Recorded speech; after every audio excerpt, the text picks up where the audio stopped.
কি গো, কি কি রান্না হলো আজকে? বন্ধুরা রান্না করছি কাঠে, তবুও কিন্তু রান্নার কমতি নেই। চলো দেখিয়ে দিচ্ছি কি কি রান্না করেছি, চলো এসে দিদি। এই যে এখানে করে নিয়েছি গরম গরম ভাত। এই দেখো, এটা কিন্তু এই হাঁড়িতে রান্না করি, ওই হাঁড়িতে এখানে রেখে দিয়েছি কালি মাখা দেখে। বুদ্ধিটা দেখেছো তো আমার? এখানে হাঁড়িটা রেখে দিয়েছি, ভাতটা ঢেলে ওর মধ্যে রেখেছি। আচ্ছা, তারপরে এখানে করেছি এই যে ডাল, বিলাতি আমরা দিয়ে ডাল করেছি, সর্ষে ফোড়ন দিয়েছি আর শুকনো লঙ্কা ফোড়ন দিয়েছি। আমার ডালটা এইভাবেই খেতে ভালো লাগে, আমরা দিয়ে হোক বা যে কোনো কিছু দিয়ে। আচ্ছা, আর কি করছি চলো দেখিয়ে দিচ্ছি। এই যে শুকনো লঙ্কা ভাজা দিয়ে আলু মাখা করেছি, আর সাথে রয়েছে কি সেটা তোমাদের দেখাচ্ছে, আলু মাখা দিয়ে ডাল দিয়ে তো একেবারে জমে যাবে।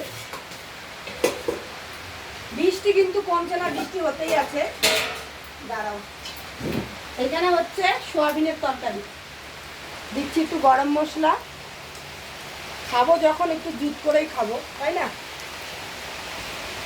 চোখে যাচ্ছে মাঝে মধ্যে ধোয়া, চোখ জ্বলে যাচ্ছে গো।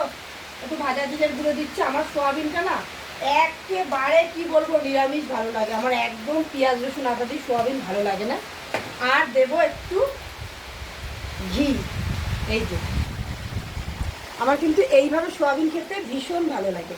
তোমাদের সোয়াবিনটা খেতে কেমন লাগে অবশ্যই কমেন্টে জানিও, মানে কিভাবে, পেঁয়াজ রসুন দিয়ে না নিরামিষ করে। আমার কিন্তু সোয়াবিন নিরামিষ করে রান্না করলে বেশি ভালো লাগে। সোয়াবিনটা দেখেই বোঝা যাচ্ছে অনেকটা টেস্ট হয়েছে, মানে সুন্দর হয়েছে রান্নাটা। তো বৃষ্টি কিন্তু কোনো কমাকমির কোনো ভাব নেই। তোমরাই বুঝতে পারছো, বর্ষা বাদল, এত ঝড় ঝাপট, তারপরে হচ্ছে গিয়ে গ্যাস নেই, উনুনে, তাও দেখলে তো কত পদ রান্না করে নিয়েছি। সত্যি কথা বলতে রান্না করতে আমার একটুও কষ্ট হয় না। আর রাতেও তো খাবার কিছু করতে হবে, তো চিন্তা করলাম চলো একবারে করে নেওয়া যাক। তো আজকে আমার মেনুগুলো কেমন হয়েছে অবশ্যই জানিয়ে।